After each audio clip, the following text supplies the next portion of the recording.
ولدي، تعرف علاش نفرحوا ونجتمعوا كاع العائله كل عام في هاد الليله؟ علاش ماما؟ باش نحكوا ونحتفلوا بخير البريه سيدنا محمد صلى الله عليه وسلم. تيلي ماما، نبغي نعرف كلش.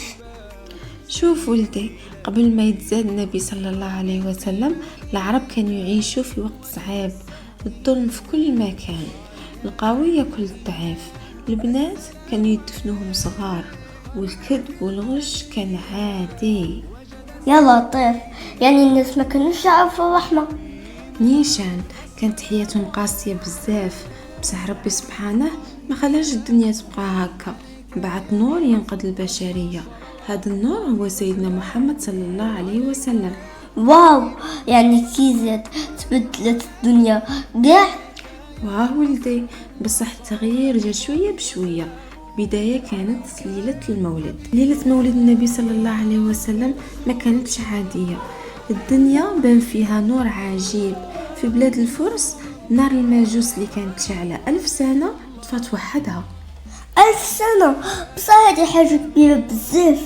واه، والناس تفاجئوا، حتى قصر كسرى تهدم جزء منه، والناس ما فهموش علاش، كانت إشارات باللي جا وقت جديد. سبحان الله، يعني مولد النبي صلى الله عليه وسلم مش غير خبر صغير، كان حاجة عظيمة. حتى أمها آمنة بنت وهب شافت نور يضيء الدنيا وهي تولد فيه. يعني حتى هو صغير كان فيه الخير. كي كبر النبي صلى الله عليه وسلم شوية، كانوا الناس قاع يعرفوه بالصادق الأمين، عمره ما كذب، عمره ما خان، وكان ديما رحيم بالناس. يعني حتى قبل ما يكون نبي كان محبوب.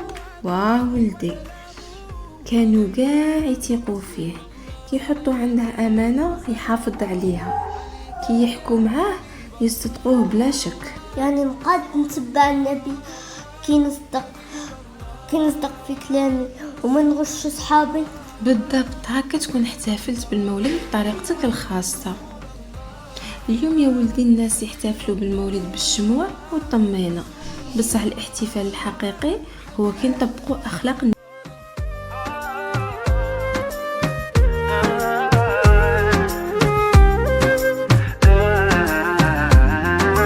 قلبي في المدينة وجد السكينة، محمد نبي